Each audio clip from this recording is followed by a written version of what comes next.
So yes, thank you, Celine.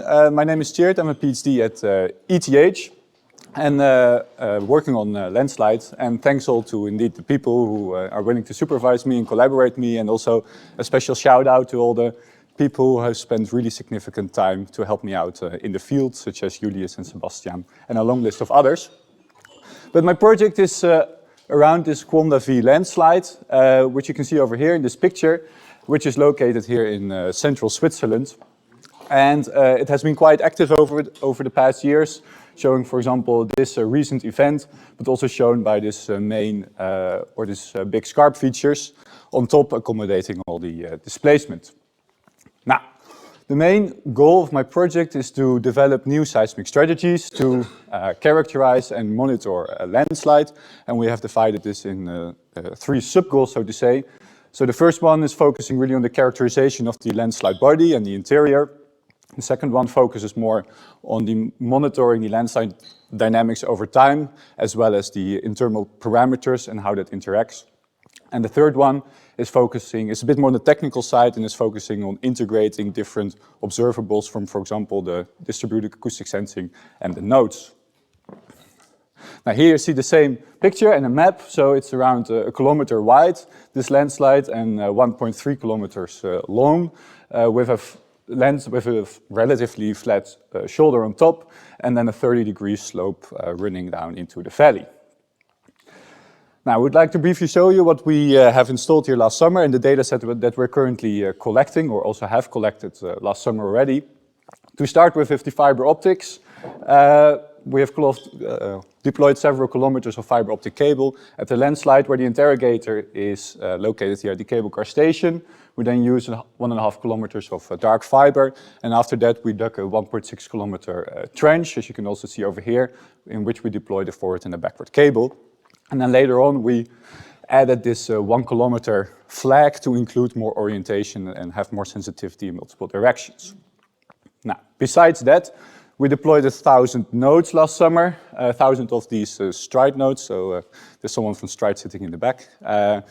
These are one component nodes running for 4 weeks fully autonomously. And with those 1,000 nodes, the majority we use to create this hexagonal grid with a 28-meter spacing. And in addition to that, we deployed 100 nodes co-located with the fiber optics and a few denser patches.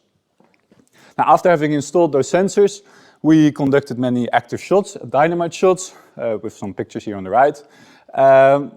Some dynamite triggered dynamite in 1 meter shot holes, where in total these are 163 shots, with a shot grid here on the landslide shoulder, and 2 shot lines, one running in east-west direction and one running down the slope.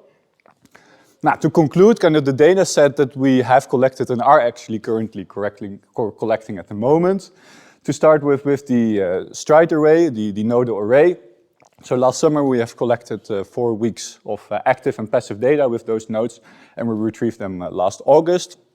With the distributed acoustic sensing, it has been running simultaneously with the nodes, but besides that, it's more focused on the long-term acquisition. So the cable is actually still on the ground, and currently we are collecting from January to approximately June, July. We are collecting 5 months of continuous dust data to track these changes, temporal changes over time. And it goes hand in hand with a full year monitoring with DSS, so with absolute strain measurements, where we make an absolute strain measurement along the entire cable every month. Now, then to finish off, what I'm actually currently working on. So since January, since the start of my secondment in Grenoble at ISTER, with those people there, I've been working on analyzing and localizing microseismicity generated by the landslide movement itself. And for that, we're using a matched field processing algorithm, which has been developed at the ISTER as well. And after having tested this approach on all the active shots that we conducted, from which we of course knew the solution, we're actually currently in the processing of running this algorithm on the first hours of passive data. And actually in the train on the way to this venue, I was able to open and analyze the first output files of these passive solutions, and if you select the best 0.1% of the solutions in terms of coherency, and you plot them on a map, I obtained something like this, where you can already see several clusters popping up. Now, of course, it's way too early to make definitive conclusions already, but I think it's already an interesting starting point, considering that this is only from 1 hour of data, while we have 880 hours of data.